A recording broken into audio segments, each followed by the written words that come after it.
Sekarang gue mau ceritain satu rumah sakit yang pasti lo semua udah pada tau kalau misalnya ini angker sih. Apa tuh? Rumah sakitnya di Jakarta, namanya RSCM. Wah, Gue nggak tahu sih, Moy. Lo nggak tahu RSCM? Gue nggak tahu. RSCM tuh rumah sakit yang dulu lama banget, Chef. Udah ada dan daerahnya tuh terletak di dekat Salemba, Senen gitu loh. iya, rumah sakit Cipto Mangunkusumo. Oh, oke, ya, pernah dengar. Nah, lo udah kebayangkan seserem apa cerita Gue kebayang banget sih, Moy. setiap ada di RSCM itu? Karena emang setahu gue RSCM tuh udah sarangnya gitu loh. Iya, bener. Kalau di Jakarta kayak gitu, Chef. Oke. Gue baca ceritanya itu dari Twitter. Nah, jadi ceritanya di tahun 2008-an apa 2009 gitu. Ada satu mahasiswa namanya Randy. Nah, Randy itu kuliah di dekat RSCM. Oke. Oke. Nah, Randy tuh pulang kampus sekitar jam setengah 6-an gitulah, setengah 6-an sore. Oke. Pas dia baru keluar kampusnya, dia naik motor, kayak nggak nyampe 1 kilometer tuh dia ngelihat kalau misalnya di sisi kiri jalan tuh si Randy tuh ngelihat banyak orang kayak ngerumun gitu loh, ngerombol gitu. Oh, Nah, di situ Randy kayak penasaran dong, kenapa nih orang-orang gerombol di pinggir jalan gitu? Karena kan pinggir jalan situ jadi bikin macet jalanan kan. iya benar-benar. Si Randy berhentiin motornya, Randy ngelongok gitu dari gerombolan itu. Pas dia lihat ternyata ada orang kecelakaan. Oh, makanya Kecelak- rame. Iya, kecelakaan motor. Kayak kondisinya kritis banget gitu lah ini orang. Dan pas diperhatiin sama Randy, ternyata orang ini adalah temennya Randy. Wah, anjir. Gitu. Nah, karena Randy ngeliat kalau misalnya temennya tuh kecelakaan dan kritis banget, ya dia sebagaimana teman dekatnya, ya buru-buru buat kayak nyelamatin si temennya dong. Dan posisinya rumah sakit terdekat dari TKP-nya itu kecelakaan itu ada di RSCM kan. Randy minta tolong sama warga-warga yang lagi gerombol itu tuh buat minta tolong bawain temennya ke RSCM. Iya. Gitu kayak berlima atau bernaman lah gitu.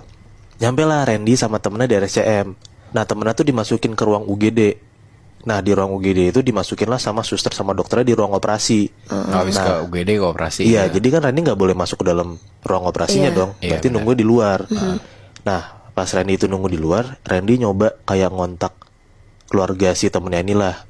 Karena mau ngasih tahu kalau misalnya ya anaknya kecelakaan segala macam bla bla bla.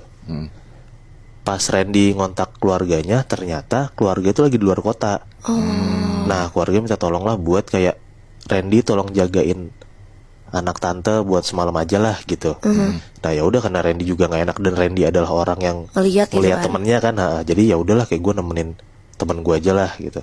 Nah, si Randy tuh pas setengah 12 malam tuh kayak lapar gitu loh. Kayak lapar terus pengen ngopi lah gitu. Malam-malam juga kan.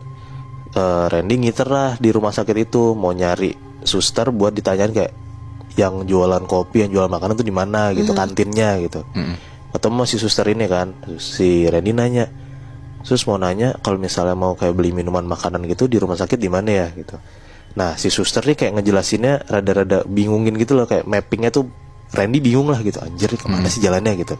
Nah, si Randy yaudah kayak buru-buru, yaudah makasih ya sus gitu. Nah, dia jadinya nyari jalan sendiri buat nyari kantinnya gitu. Nah, pas Randy lagi jalan gitu kayak nyari kantinnya di mana gitu, berarti kan dia harus ngiterin RSCM dong, kan gede tuh RSCM tuh. Nah, Randy tuh kayak dalam tanda kutip ya tersesat ke lorong yang rada-rada remang-remang gitu. Oke. Nah, di situ lorongnya tuh isi kanan kiri tuh kayak ruang pasien gitu loh. Nah, yang kalau misal lo pada tahu tuh bangsal lah namanya. Oh, iya tahu. Gitu. Kayak bangsal kan kamar pasien tapi gitu rada gede gitu kan. Nah, di situ kayak Randy ngeliat, oh di sini kanan kiri bangsal gitu. Ya udah karena rada-rada remang-remang juga, Randy rada buru-buru gitu loh jalannya biar ngelewatin si lorong itu. Nah, pas si Randy itu lagi jalan buat ngelewatin lorong itu, Randy itu dengar dari salah satu bangsal yang ada di situ kayak ada suara gini di dalam bangsal ya, kayak ada suara kayak gini. Gitu loh, kayak orang-orang bisik-bisik gitu loh, Chef. Nah, si Randy kan langsung berhenti dong kayak, suara apaan tuh gitu. Nah, karena pintu bangsal itu ada kacanya, jadi kayak si Randy tuh kayak ngelongok dari luar gitu loh. Nah, abis itu pas si Randy ngeliat kayak, kok bangsal ini gelap banget gitu. Terus rada kosong juga. Nah, Kan tapi kan Randy dengar kalau misalnya ada suara kayak orang bisik-bisik gitu kan. Iya. Nah Randy mikir mungkin emang ada orang di dalam bangsal itu. Dan takutnya orang itu tuh mau minta tolong. Pasien balik kali ya. Iya, pasien mau minta tolong ke dokter atau suster. Cuman karena dokter atau suster itu nggak ada yang lewat, cuman Randy doang yang lewat. Ya mau nggak mau Randy harus ngecek dong, gitu. Pas gue bilang tadi Randy ngelongok dari luar pintu ke dalam, ternyata gelap. Randy tuh penasaran lah, Syaf kayak buat masuk ke dalam bangsal Si itu. Jadi Randy pelan-pelan masuk ke dalam bangsalnya. Randy ngelihat bener-bener kayak bangsalnya tuh ruangan gede gitu loh, Syaf. Tapi banyak kayak ada kasur-kasurnya gitu. Oh, tahu. Nah, tapi karena gelap, bangsal itu tuh cuman diterangin sama kayak lampu dari luar bangsal itu. Jadi kayak cuman cahaya dari luar masuk ke dalam Oh, oke. bangsalnya gitu Dan loh. di ruangan itu gelap banget. Emang gak ada cahaya di dalam Iya, kan? nggak ada cahaya dalam itu. Pas Randy tuh makin mau ngelihat dengan jelas gitu di dalam bangsal ada apa. Nah, Randy tuh ngelihat di ujung bangsalnya kayak ada meja. Nah, di meja itu Randy ngeliat kayak ada orang jongkok dan kepalanya doang yang kelihatan. Jadi kayak jongkoknya tuh di belakang mejanya gitu loh, Chef. Oh, paham. Makanya yang kelihatan cuman kepalanya doang, gitu. Dia kayak ngintip di belakang meja gitu apa gimana? Iya, kayak pokoknya tuh yang kan ini masih jauh dan gelap kan, Randy ngeliat kayak ada orang jongkok aja gitu di belakang meja. Oke. Tapi dia ngeliat kepala doang. Kepalanya doang, gitu. Nah, Randy tuh mikir, oh mungkin orang ini kali yang tadi minta tolong dan bisik-bisik yang gue denger dari luar, gitu. Nah, si Randy tuh langsung hidupin flashnya buat ngedeketin si meja itu, si orang itu. Si Randy tuh sambil jalan sambil bilang,